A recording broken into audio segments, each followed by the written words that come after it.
FastCast games. So I actually recorded this FastCast yesterday, and then I finished the game I was talking about, so I decided to re-record it today. And that game is called Contrast by Compulsion Games. And this is one of those indie, story-driven, stylish puzzle platformers. The catchphrase, if Limbo and Bioshock Infinite had a baby while watching Pan's Labyrinth.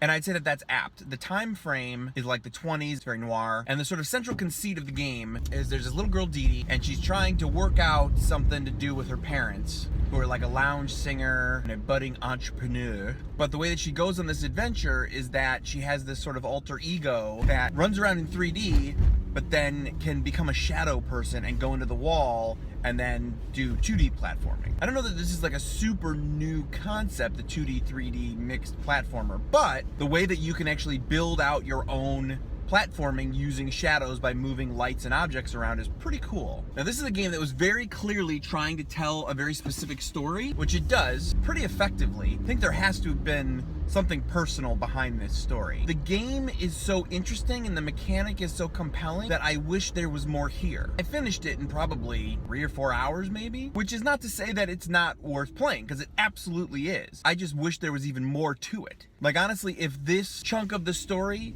had been the prologue, because the way that it ends, it really does feel like you could be getting you ready to play the real game. And if that was the case, that would be awesome. So I do hope that this company is making another, I don't know if you'd call it a sequel or continuation or bigger version. So yeah, that's Contrast. I played it on Xbox One, but I know it's available on a bunch of other platforms as well. I give the concept and the execution B+ to an A-.